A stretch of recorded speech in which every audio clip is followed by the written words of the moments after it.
평화의 하느님, 평화의 하느님, 우리 기도하고 시작하죠.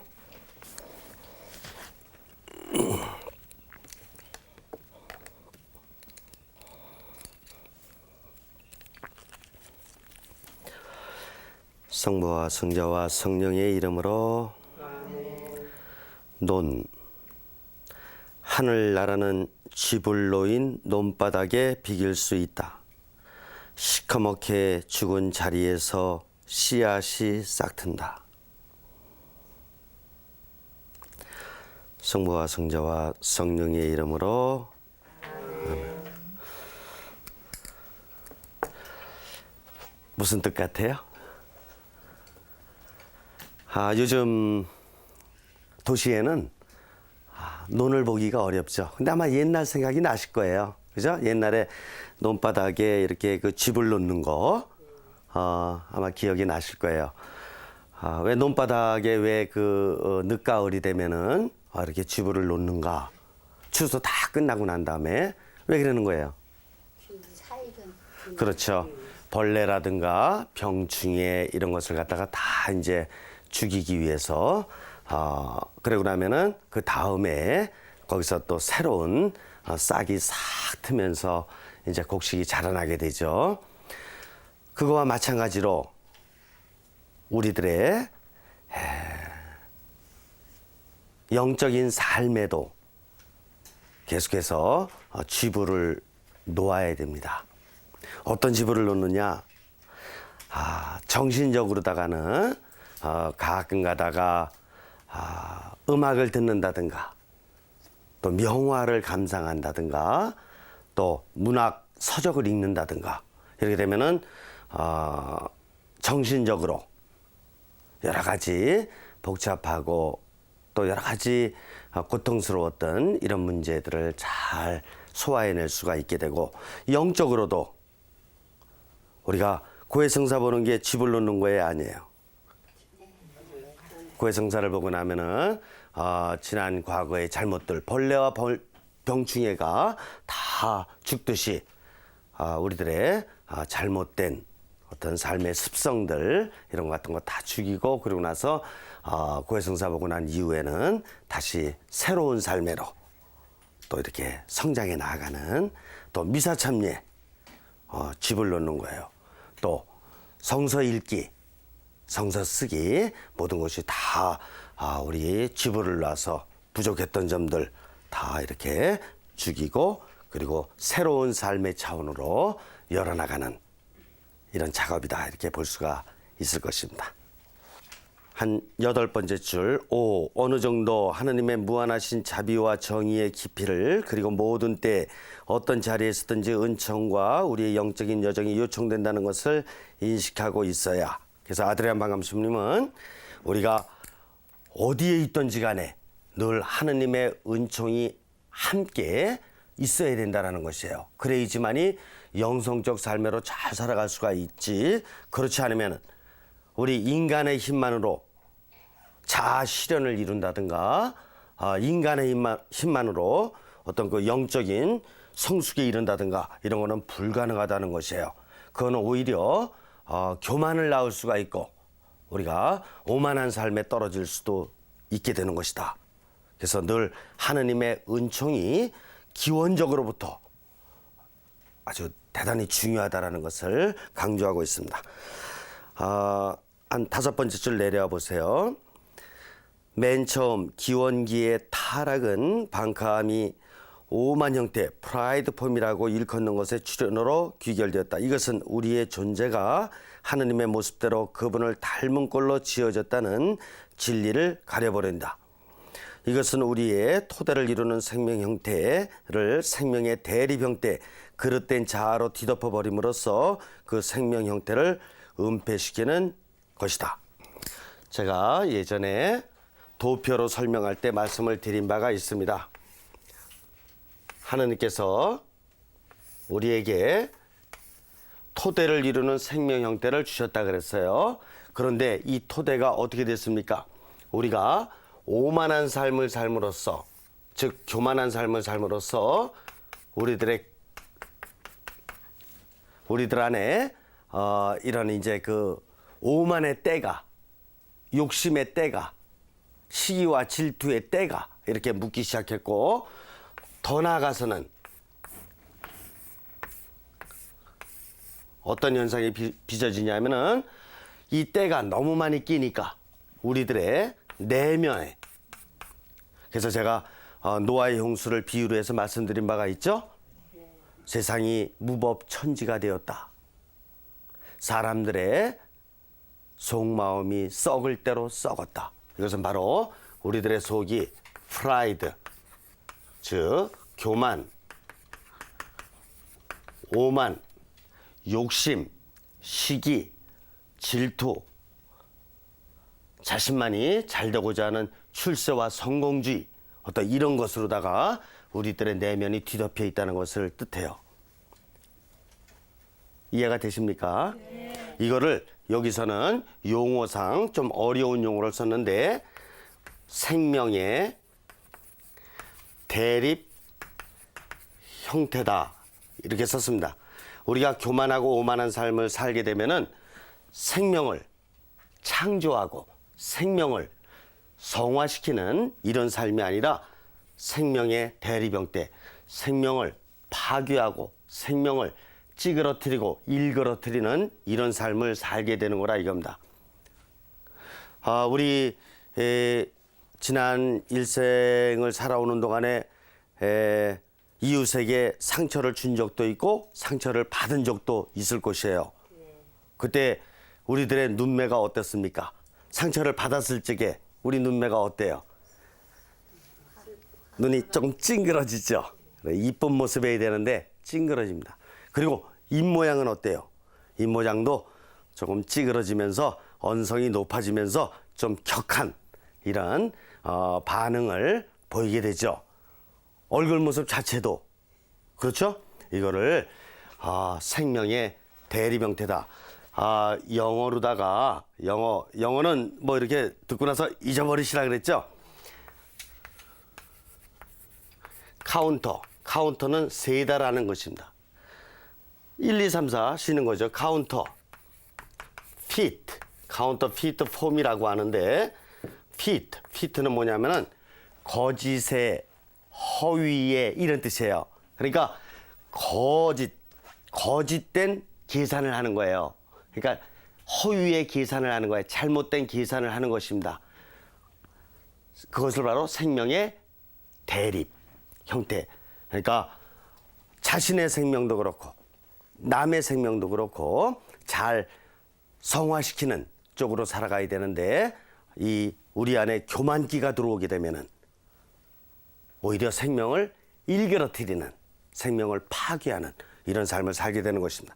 그렇기 때문에 늘 하느님의 은총이 우리 안에 머물러 있어야지만이 우리가 생명을 창조하고 성화시키는 이런 삶을 살아갈 수 있게 된다. 이해가 되십니까? 네. 그래요. 맨 아랫줄 보세요. 이것은 우리를 만드신 하느님에 대한 우리의 의존 관계를, 거기다 밑줄을 보세요. 하느님에 대한 우리의 의존 관계를 부인하도록 부추기는 것이다. 그래서 생명의 대립 형태로다 살 적에는 내 안에 욕심과 교만기가 많아요. 그렇기 때문에 모든 문제를 내가 해결하려고 그러고 내 중심으로 모든 것이 대의되고 내가 주도권을 잡아야 되고 이런 식으로다가, 근데 실제로다가 주도권을 잡아야 될 분이 있다면 누구예요? 하느님이시죠. 그렇죠. 그러니까 우리는 다른 어떤 관계에 있어서는 의존 관계보다는 사실 좀 독립된 자아를 갖는 게 좋아요. 그런데 하느님과의 관계에 있어서는 늘 의존 관계에 있어야 돼요. 우리 자녀를 이렇게 키울 적에도 자녀가 부모님께 어린 시절에는 조금 의존 관계를 갖게 되잖아요.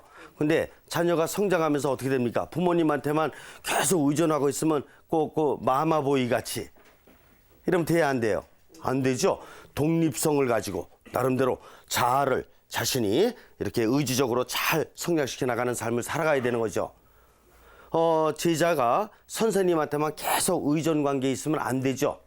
독립심이 없으면은 오히려 선생님과 동등한 관계가 될 수 있도록 열심히 노력해야 되고, 오히려 또 선생님보다도 더욱더 훌륭한 사람이 되기 위해서 10분 더 노력하는 이런 삶을 살아간다면 훌륭한 학생이라고 선생님도 또 기뻐하시고 부모님도 기뻐하시는 이런 삶을 이렇게 살아가는 거라고 볼 수가 있겠죠. 그러나 하느님과의 관계는 달라요.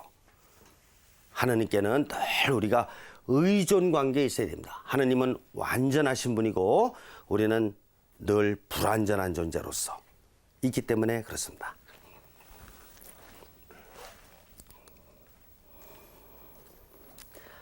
그다음에 두 번째 줄 보세요. 자기로서 완결되어 있다고 믿게 만드는 자기 충족 밑줄을 그으세요. 자기 충족이라는 신화는 시대를 거듭해 내려오면서 각양각색의 꼴들을 취해왔다. 그래서 자기 충족, 자기 만족, 자기 행복, 이것은 여러 분야에 나타났습니다. 정치인들도 자신들이 이렇게 예를 들어서 선거에 당선됐다. 이제 충족됐어요. 만족해. 행복하다. 마치 인생의 모든 것을 다 얻은 것이냐. 또 운동선수들도 예를 들어서 월드컵 가서 아니면 올림픽 가서 뭐 금메달을 땄다든가 우승을 했다든가 이러면 아주 그냥 자기 충족에 도취할 수가 있어요. 연예인들도 마찬가지고 스타덤에 오르면은 아주 이제 성공했다. 그렇게 가지고 자기 충족에 도취될 수가 있어요. 그러나 그것으로 자아가 완성됐다든가 아니면은 영적인 면에서 완덕에 이르렀다든가 이렇다고 볼 수는 없는 것이에요. 그래서 세상의 여러 분야에 있어서 자신이 이제 성공했다, 나는 만족한다, 행복하다 이렇게 얘기할지 모르지만은 하느님의 차원에서 놓고 볼 적에는, 영적인 차원에 놓고 볼 적에는 우리가 아직도 이뤄나가야 될 부분이 많다라는 것. 이해가 되십니까? 네.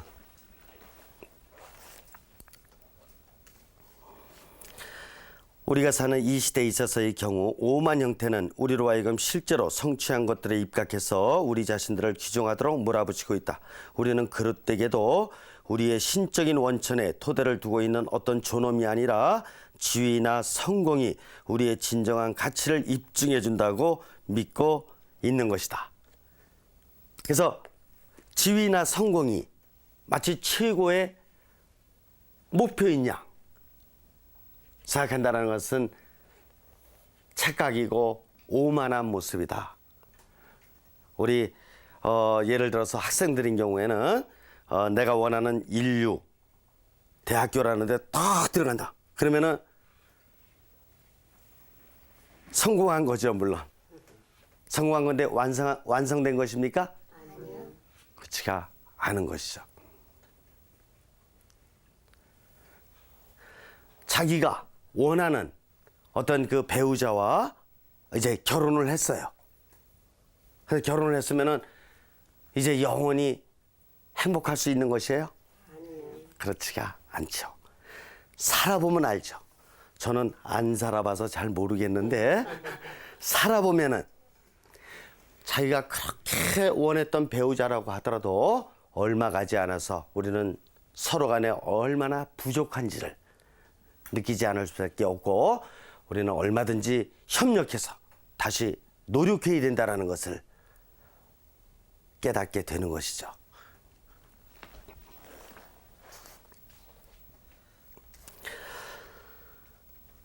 자, 밑에서 한 7번째 줄 보세요. 주 하느님이 우리의 타락한 인류에게로 내려오신다. 하느님과 아드님과 성령의 거룩한 삼일체로 계시된 저 형성하는 신적 신비는 타락한 세계로 육화 말씀을 보내신다. 그래서 제가 도표를 설명할 때 말씀드렸죠. 인간의 모습이 이렇게 내면이 속속들이 썩을 정도로 이렇게 교만하고 오만한 삶을 살고 있기 때문에 하느님께서는 친히 누구를 보내시게 됐습니까? 독생성자 예수 그리스도를 보내시게 되는 것이죠. 그래서 우리들의 내면이 그리스도로서 이제 새로이 단장을 하고 그 다음에 어떻게 됩니까? 교만기가 약간은 있어요, 없어요? 우리가 신앙생활하면서 영세 받았다고 완성된 거 아니죠? 제가 사제 서호품을 갖다 받았다 그래서 완성된 거 아니죠? 저 안에 이런 프라이드, 교만한 모습은 아직 남아 있다라고 이렇게 봐야죠. 그다음에 이게 토대를 이루는 아주 순수한 나의 모습. 그러면은 순수한 나의 모습이 계속해서 이렇게 확장돼 나가고 또 내면으로다가는 그리스도의 힘이 계속해서 확장돼 나가고 하면은 어떻게 되겠습니까? 이 까만 부분이 자꾸 줄어들게 되겠죠. 그럼으로써 우리가 점점 더 성화되어 나가고 완덕계로 나아가게 되는 것이다. 그래서 하느님께서는 우리 인간들이 이렇게 너무나도 타락되고 잘못된 삶을 살고 있었기 때문에 이제 당신의 독생성자를 보내주셨고 우리 모든 크리스찬들은 이제 예수님을 중심에 모시고 예수님을 내 안에 모시고 그리고 그리스도의 형태로 변화될 수 있는 우리는 본래는 하느님의 모상이었으니까 하느님의 닮은 꼴로 이 세상에 태어났으니까 결국은 하느님을 그리스도를 내 안에 중심에 모시고 그리스도를 닮아내는 이런 삶을 살아가야 하는 것이다. 이해가 되시죠? 네. 그래요. 자, 그러면은 오늘은 제 2 프로그램을 공부를 하겠습니다. 26쪽을 보세요. 우리의 마음을 열라라는 프로그램입니다. 우리가 1 프로그램에서 우리의 기원을 알자 이렇게 했어요. 이건 굉장히 중요한 프로그램이에요. 왜 그러냐면은 인생을 살다 보면은 너무나 눈에 보이는 것도 많고 또 현실 세상이 새로운 것이 얼마나 많이 나오는지 잘못하면은 이 현실 세상에 모든 관심을 다 뺏겨버리고 말 수 있어요. 그러다 보면 부모님도 안 보이고 또 할머님 할아버님 당연히 안 보이고 옛날에 나를 지도해 주셨던 은사님들도 보여야 안 보여? 안 보일 수도 있고 여러 가지로다가 너무나 세상 것에 많이 빠져 있다 보니 그렇게 될 수가 있습니다. 그래서 우리는 수시로 틈틈이 계속해서 우리의 기원을 다시 한번 생각해 봐야 되고 하느님께서 왜 나를 이 세상에 탄생시켜 주셨는지 하느님께서 왜 인류를 이렇게 탄생시켜 주셨는지 하느님께서 왜 우주 만물을 이렇게 창조해 주셨는지 이걸 거듭거듭 우리가 되새길 적에 우리는 창조주 하느님의 뜻을 거듭거듭 깨달아갈 수 있고 그러는 가운데에서 이제 내가 나의 관심사에 갇혀있는 이런 삶을 살지 말고 하느님께서 우주 만물을 열어주셨고 인류를 이렇게 창조해 주신 그 뜻에 이제 나 자신을 열고 갇힌 마음이 아니라 이젠 열린 마음으로 살아야 되겠다 이런 생각을 하게 되는 거라 이겁니다. 자, 형성하는 신적 신비입니다. 형성하는 신적 신비께서 토대를 이루는 생명 형태를 주셨어요. 토대는 무슨 토대가 있다라고 했습니까? 3가지가 있다 그랬죠? 하나는 육신, 하나는 정신, 하나는 마음. 동양적으로 마음이고 서양적으로 영이라고 했죠. 근데 이 형성과학의 학문에서는 육신을 살아있는 생생한 육신으로서 이렇게 표현하기 위해서 생체라고 표현을 했습니다. 정신도 정신의 역할은 우리가 평소에 생각하고 있는 예를 들어서 기억한다든가 상상한다든가 뭐를 계획한다든가 미래를 조금 예견한다든가 이 정도가 아니라 그거보다 더 심오한 역할을 많이 하는 것이 정신이요 이성이라고 볼 수 있기 때문에 정신이라는 것은 근본적으로 어떤 역할을 하느냐라는 것에 대해서 우리가 질문을 던지면서 정신의 실체를 우리가 깨닫기 위해서 용어를 역할이라고 쓴다 이렇게 말씀을 드렸어요. 마음 영은 물론 육신도 초월하고 정신도 초월하지만 우리가 하느님의 모상이라 하면 하느님은 순수 영적인 존재시니까 우리도 영을 가진 존재이고 바로 여기에서 하느님의 모상성을 우리가 이렇게 찾아볼 수가 있게 되고 영은 하느님을 닮아 나가는데 가장 중요하면서도 하느님과 직접 이렇게 관계를 맺는 아주 중요한 기능이기 때문에 초월자이신 하느님은 완전 초월자시죠? 초월자이신 하느님. 그래서 우리의 영도 마음도 계속 초월해 가야 된다라는 그런 의미에서 용어를 초월이라고 이렇게 사용한다라고 했습니다. 여기까지 이해가 되시나요? 네. 어려운 건데 어떻게 이해가 되실까? 확실히 빠르셔요. 그래요. 자, 이렇게 되죠. 우리는 이 세상에 태어날 때부터 육신과 정신과 마음을 가지고 인생을 살아왔어요. 30년, 40년, 60년 이런 인생을 살아왔는데 인생을 살다 보니까 나의 모습이, 나의 꼴이, 나의 폼이 이루어졌어요. 정자와 난자가 처음 만났을 적에는 다 비슷해요. 그렇죠? 정자와 난자가 만났을 적에 이것이 이 다음에 커서 어떻게 될 건가 상상할 수가 없어요. 그리고 모양새가 다 비슷해요. 근데 이것이 10년 지나 20년 지나 40년 지나 60년 지나서는 꼴이 어때요? 다 다르죠. 우리 옆에 있는 분 한번 보세요. 다 다르시죠? 다 다르셔요. 몇십 년을 살다 보니까 실제적인 삶의 형태가 나타났습니다. Who am I? 나는 누구인가? Who are you? 당신은 누구십니까?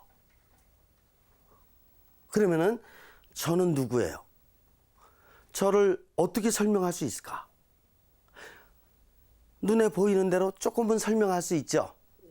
머리카락도 까마고 키는 쬐끄맣고 그다음에 눈은 폭 들어갔고 그런 여러 가지로 다 설명을 하실 수가 있어요. 그렇죠? 옷은 까만 옷 입었고 뭐 이게 얼마든지 있어요. 그런데 그게 저의 전부예요? 아니에요. 그렇지 않죠. 제가 무슨 생각하고 있을 것 같아요? 정확히 알기 어렵죠? 여러분들끼리도 마찬가지예요. 어느 정도 조금 설명할 수 있는 부분이 있고 또 설명할 수 없는 그런 부분이 있다라는 것을 인정하지 않을 수가 없어요. 몇십 년 살고 보니까 육신의 모습이 외양 형태로 나타났어요. 몇십 년 살은 그 실제적인 삶의 결과가 저는 이런 모습이에요. 여러분들은 여러분들 모습이에요. 또 정신의 모습도 나타났어요. 이것을 여기서는 유통 형태 또는 교류 형태라고 합니다. 왜 유통 교류라는 말을 쓰느냐? 학문의 세계에 있어서는 용어가 굉장히 중요해요. 아드리안 반감심님은 정말 연구를 많이 하셨던 분이에요. 물론 성덕에 있어서도 아주 훌륭한 이런 영성가라고 봐야 되지만 학문의 세계에 있어서도 대학자라고 이렇게 볼 수가 있습니다. 그래서 용어를 아주 정말 이런 중요한 용어를 많이 만들어내셨는데 유통 교류 형태라고 쓰는 이유가 있어요. 우리 시중에서도 유통이라는 말을 좀 쓰고 있는데 유통점이다 써야 안 써요?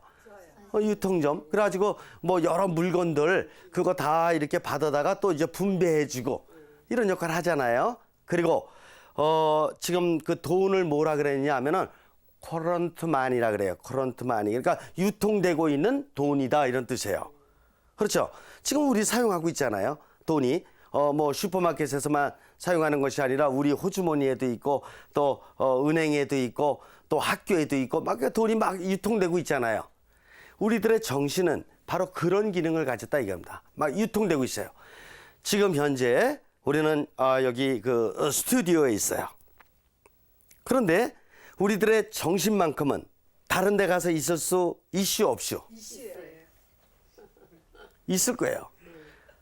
내 정신이 지금 이렇게 자녀에게 가서 있을 수도 있고, 내 정신이 집에 가서 있을 수도 있고, 내 정신이 친구에게로 가서 있을 수도 있고, 그렇죠? 내 정신이 지난 과거의 어떤 사건에도 가서 있을 수가 있고, 그렇죠? 그러니까 정신이라는 것은 몸은 여기 있으되 정신은 유통돼야 한대요. 계속 유통되고 있는 것입니다. 그래서 정신을 유통 형태다 이렇게 이제 보는 것입니다. 마음, 영은 뭐냐?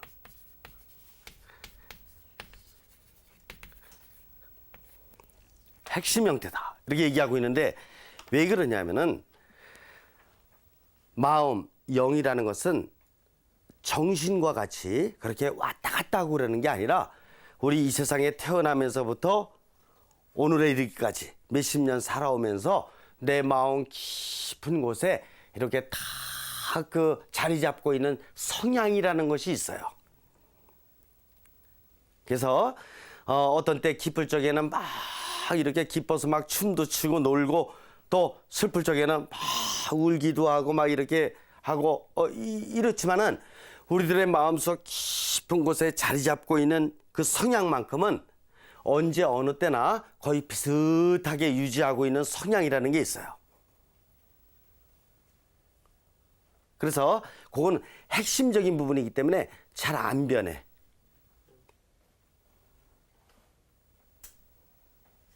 그래서 이제 지금부터는 우리의 실제적인 삶의 형태가 무엇인지에 대해서 공부를 하게 되는 것입니다. 1. 우리의 영원한 부름에 대한 우리의 응답은 오로지 매일의 일상생활에서 나타나는 실제적인 상황들 속에서만이 발생할 수 있다는 점을 인식해야. 우리의 영원한 부름에 대한 응답. 쉬운 일이 아닌데, 내가 이 세상에 태어난 궁극적인 목적은 뭐냐? 알아요, 몰라요? 몰라요. 하느님께서는 나를 이 세상에 태어나게 해주시면서 내가 궁극적으로 어떻게 살기를 바라시고 계실까? 이걸 알기가 쉬워요, 어려워요? 어려워요. 그런데 이거를 깨달을 수 있는 길은 매일매일의 삶 안에서 충실하는 것이다, 이런 뜻입니다. 그래서 우리는 매일매일의 삶 안에서 하느님께서 원하시는 작은 뜻들을 깨달을 수 있슈 없슈? 있어요. 있을 거예요. 작은 뜻들을. 내가 가족들을 위해서 어떻게 해주기를 원하는가? 또 오늘 하루 일과를 갖다가 짜는 데 있어서 내가 어느 시간에 미사 참여하고, 또 어느 시간에 내가 성서 쓰기를 하고, 어느 시간에 친구를 만나고, 어느 시간에 이렇게 또 쇼핑을 가고, 이런 걸 하는 데 있어서 내 계획대로가 아니라 하느님의 뜻 안에서 한번 하루의 일과표를 이렇게 정리해 볼 수가 있습니까, 없습니까? 있을 거예요. 있을 거예요. 그러면은 하루를 살면서 아니면 순간순간적으로다가 하느님께서 나에게 원하시는 것을 조금은 깨달을 수 있어요. 그러나 궁극적으로 하느님께서 내가 이 세상에서 무엇을 하기를 원하시는 건지, 그런 궁극적인 목표와 궁극적인 목적을 깨달을 수 있어요, 없어요? 그건 어려워요. 그건 어려워요. 그러나 매일의 삶을, 매 상황의 삶을 하느님 안에서 살게 되면 우리 하느님의 뜻을 조그맣게 깨달아가는 가운데서 하느님과 점점 더 합치된, 일치된 이런 삶을 살아갈 수 있게 되고, 그것이 언젠가는 하느님께서 나에게 주시고자 하는 생의 궁극적인 목표, 궁극적인 목적을 깨달을 수 있는 길이 된다 이겁니다. 이해가 되셔요?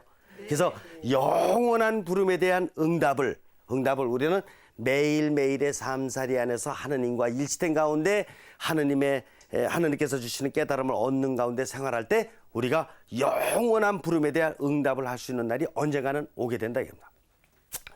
마더 데레사 수녀님이 수도원 생활을 이렇게 하고 계시다가 어느 날 갑자기 소임을 바꾸는 거예요. 그래가지고 그 이제 총장 수녀님이시겠지 찾아뵙고 제가 소임을 좀 바꿔야 되겠슈. 그러니까 뭐 어떻게 되는 거냐? 그러니까 제가 하느님의 뜻을 깨달았는데 이제 저희 생애 궁극적 소임을 하느님께서 저에게 주시고자 하는 영원한 부름의 소임을 이제는 할 때가 됐습니다. 저는 그걸 깨달았습니다. 가서 말씀을 드리는 거지. 장상님께 그곳이 어디였어요? 인도의 캘커타시에 가서 빈민들 죽어가는 길거리에 널려있는 빈민들을 돌보는 일이었어요. 장사님께서 물론 허락을 해주셨고 그러기 때문에 갈 수 있었지만은 마더 데레사 수녀님이 매일매일의 삶을 매 상황의 삶을 충실히 이렇게 살고 이렇게 하다 보니까 결국은 당신의 생에 이루어야 될 궁극적 소임, 하느님께서 주시고자 하는 궁극적 소임을 깨달았어요, 못 깨달았어요? 깨달으셨어요. 깨달았어요. 그걸 깨달을 수 있는 길은 매일매일의 삶 안에서 충실한 삶을 살아가는 것이다. 이해가 되십니까? 네. 그래요. 형성과학은 우리가 이 세계 내에서 지금 여기서 구체적으로 어떻게 존재하는가를 표현하기 위해 실제적인 삶의 형태, actual life form이라고 하죠. 라는 어구를 사용한다. 이 실제적 삶의 형태는 우리의 모든 것이 체험하고 변화하고 선택하는 일에 대해서 열려 있는 것으로 받아들인다. 이런 나의 실제적인 삶의 형태입니다.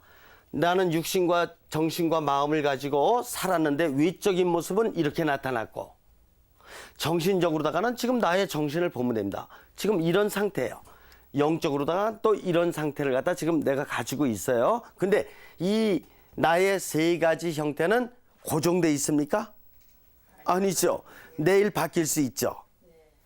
일주일 있다가는 또 더 많이 바뀔 수가 있죠. 좋은 쪽으로 바뀔 수도 있고 안 좋은 쪽으로 바뀔 수도 있습니다. 내가 어떻게 나의 육신과 정신과 마음을 가꾸느냐에 따라서 나의 이 모습은 이제 변화가 될 수밖에는 없습니다. 그렇죠? 그래서 항상 열려져 있는 것이다. 자, 중간 정도 보세요. 외양 형태는 거기다 밑줄을 그으세요. 여기서 그리고 지금 거기다 밑줄을 그으세요. 우리가 영위하는 일상의 외면에 가장 가까운 형태이다. 이 형태는 우리가 어떤 주어진 순간에 우리 자신의 모습을 드러내는 방식을 가리킨다. 죄송합니다. 외양 형태는 우리 모두 다 가지고 있어요. 자신의 모습을 한번 이렇게 보세요. 근데 잘 안 보이죠? 얼굴이 잘 안 보여, 그죠? 한번 옆에 있는 분 이렇게 보세요. 외양 형태예요. 눈을 보세요. 눈이 아주 이렇게 그 자비스러운 모습들이시지 보면은 눈이 맑고 순수하고 아주 그런 자비스러운 이런 모습들이에요. 입도 보세요. 입도 있잖아요. 그 햇님같이 이렇게 이쁜 입의 모양 이렇게 갖고 계셔요. 제가 있잖아요. 이렇게 볼 적에 그렇게 갖고 계시다고요. 얼굴도 어때요? 얼굴 모습이 정말 다가가고 싶은, 이렇게 멀어지고 싶은 게 아니라 가까이 가고 싶은, 참 편안하다, 참 좋으신 분인 것 같다. 이걸 즉시 느낄 수가 있어요. 그래서 외양 형태는 지금 현재 보이고 있는 외적인 모습입니다. 그리고 지금 우리는 뭐 하고 있습니까? 우리는 공부하고 있죠. 그래요. 우리들의 외적인 모습은 공부하는 모습이에요. 수영장에 가서는 우리들의 외적인 모습은 수영하는 모습일 것이에요. 등산할 적에는 등산하는 이런 모습이 될 것입니다. 그렇죠? 나의 외적인 모습 굉장히 중요한 거죠? 외적인 모습 굉장히 중요해요. 외적인 모습을 어떻게 지내느냐에 따라서 우리들의 정신세계가 바뀌어요. 우리들의 마음의 세계도 바뀌는 것입니다. 육신이 없이 정신이 발달할 수 있어요? 없어요. 육신이 얼마나 귀중한 건지 몰라요.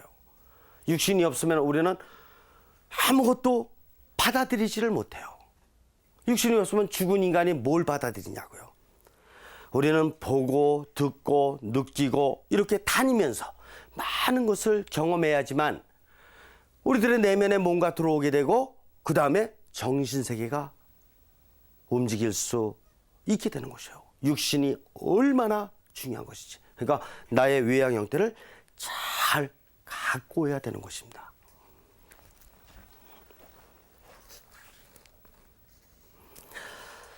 이것은 현재 매일 처하는 일상 환경 속에서 우리가 통상적으로 존재하게 되는 모든 것을 포괄하고 있는 유통 내지 교류 형태에 기여하게 된다.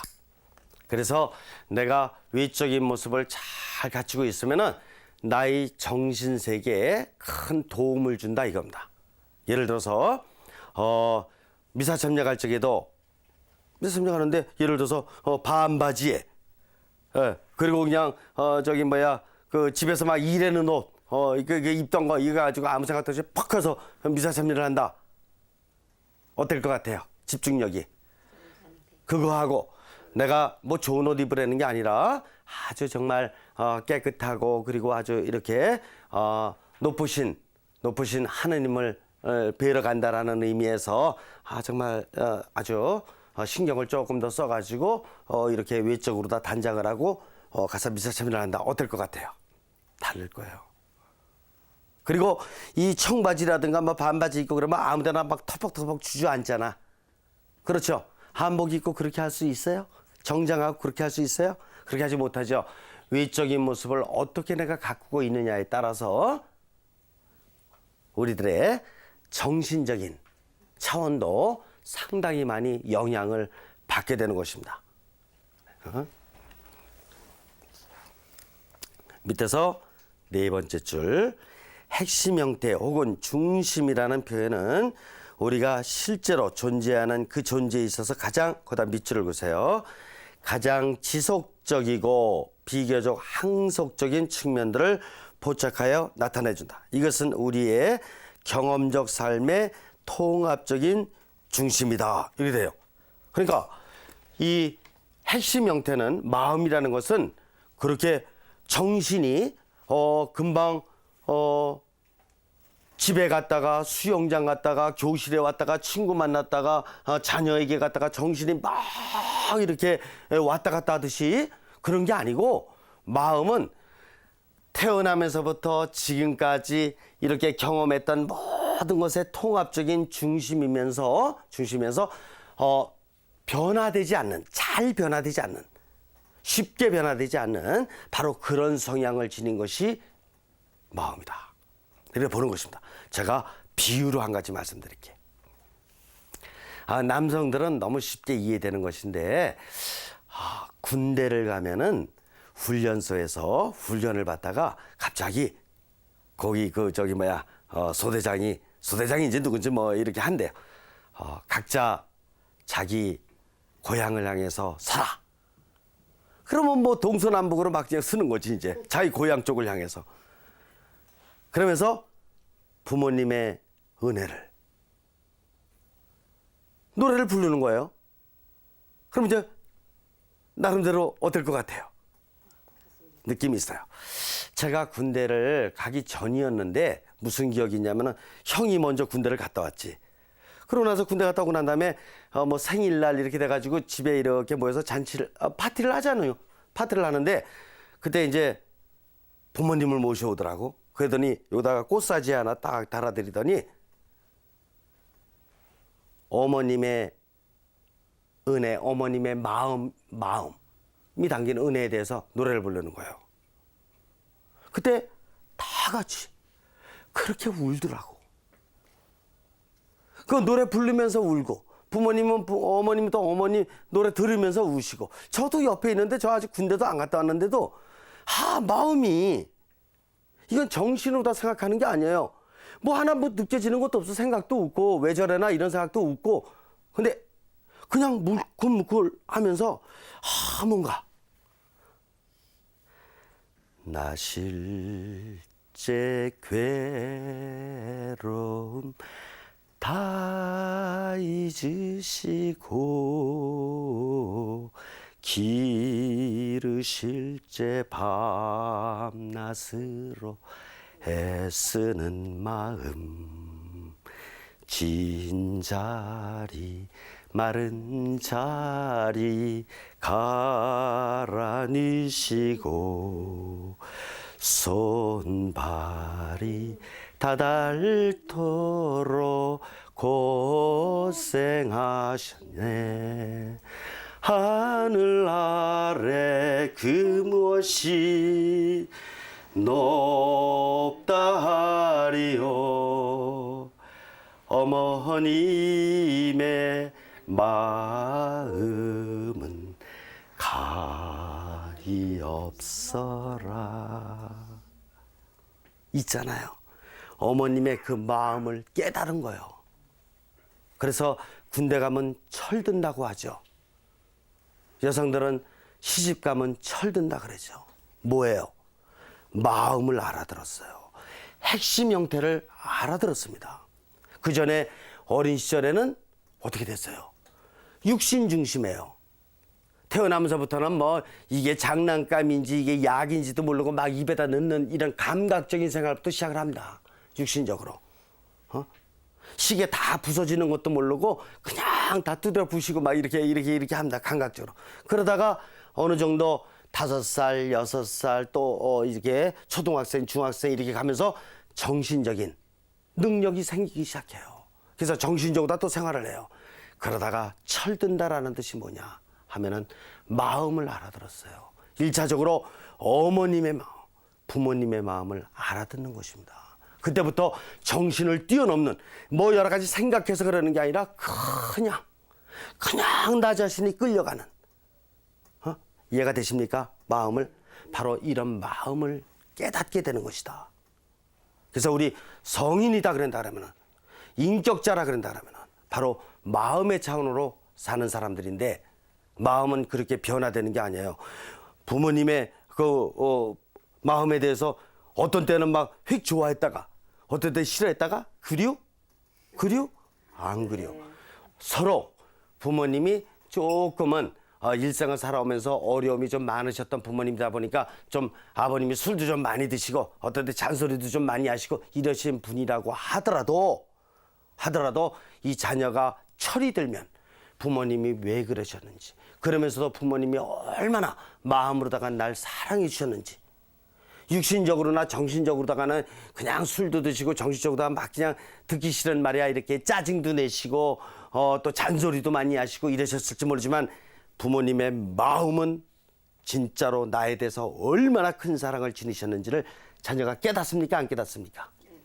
깨닫는 것입니다. 이것이 내가 내 마음을 깨달을 때 내가 철이 들었을 적에 상대방의 마음을 이해하게 되는 것이다. 됐습니까? 네. 어려워요? 아니요. 그래요.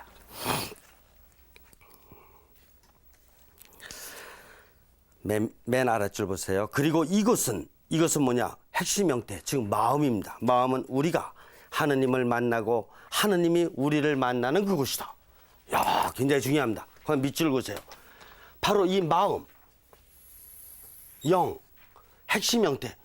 이것은 우리가 하느님을 만나고 하느님께서 우리를 만나는 곳이다 이겁니다. 눈으로 하느님이 보입니까? 안 보입니까? 안 보이죠. 그러면 하느님을 어떻게 만날 수가 있는 것이냐? 하느님께서는 우리에게 마음이라는 영이라는 씨앗을 심으셨습니다. 바로 그것으로 만나야 돼요. 어떻게 만나는 건지는 이제 이 공부를 계속 해나가면서 여러분들이 이제 배우셔야 되고 느끼셔야 할 것입니다. 만일 우리가 평화와 목적이 기쁨과 조화가 있는 삶들을 누리고자 한다면 우리는 거기다 밑줄을 굵게 그으세요. 중심으로부터 삶을 영위하지 않으면 안 된다. 중심으로부터. 중심이 어디입니까? 중심이 어디예요? 자, 핵심이라 그랬죠? 핵심, 중심, 마음, 영으로부터 살지 않으면 안 된다 이겁니다. 우리는 세상에서 많이 그런 얘기를 듣죠. 평화와 자유와 행복과 기쁨과 그렇지 않습니까? 이렇게 살고 싶은 거잖아요, 또. 그러면은 어떻게 살아야 되겠느냐? 육신 중심으로? 정신 중심으로? 그렇게 살아가지고 안 된다라는 것은 이미 우리 경험으로도 다 알아요. 그렇죠? 마음으로 살아야 됩니다. 이제 심리학자들의 연구 결과가 많이 나왔으니까 제가 한번 쉽게 말씀드릴 수 있습니다. 프로이드 이후로다가 여러 심리학자들이 얘기를 했습니다. 정신분석학부터 시작해가지고 행동주의적 심리학, 형태주의적 심리학, 그 다음에 뭐 인본주의적 심리학, 뭐 굉장히 많은 심리학자들이 얘기를 했어요. 뭐 인간의 육신적인 욕망이 얼마나 많은지를, 인간의 정신적인 욕구가 얼마나 많은지를, 그런 나의 욕망과 욕구를 채워가는 삶을 이렇게 살아간다라 그럴 적에 얻고 싶은 거 다 얻어도 그래도 또 불만족이야. 더 얻어야 돼. 거기에 진정한 의미의 행복과 평화와 자유와 기쁨과 이런 것이 있겠는가? 그렇지가 않아요. 그래서 여기서는 정확하게 말씀을 드립니다. 우리가 진정으로 얻고자 하는 이런 높은 차원의 평화와 기쁨, 자유와 행복을 얻고자 한다면 삶의 중심에서부터, 나의 중심에서부터, 즉 나의 마음에서부터 삶을 출발하지 않으면 안 된다. 근데 지난 과거에 오랜 기간 동안을 어린 시절에는 육신으로부터 출발을 했고 또 청소년 시절에는 정신으로부터 출발을 한 기간이 굉장히 많았으니 마음으로부터 출발하는 이런 삶을 살아가려면 얼마나 많이 교정해야 되겠는가, 조율해야 되겠는가, 정화해야 되겠는가. 이해가 되십니까? 네. 이것이 바로 영적인 수련이다, 이렇게 볼 수가 있는 것입니다. 그러나 일단 원리를 알아야지만이 내가 수련 생활을 할 수 있게 되지, 원리를 모르면은 뭐를 어떻게 해야 될지 노력할 수 없잖아요. 자, 삶의 중심에서부터 인생을 시작을 우리는 다시 해야 되는 것이다, 이렇게 볼 수가 있습니다. 자, 그래요. 오늘 여기까지 하고 이제 또 다음 시간에 하도록 하겠습니다. 자, 마친 기도하죠.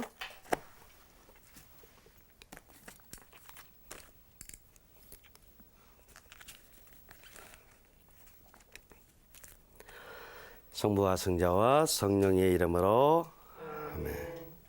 논, 하늘나라는 쥐볼 놓인 논바닥에 비길 수 있다. 시꺼멓게 죽은 자리에서 씨앗이 싹튼다. 영광이 성부와 성자와 성령께, 성과 지혜와 항상 영원히 아멘. 성부와 성자와 성령의 이름으로 아멘. 수고하셨습니다.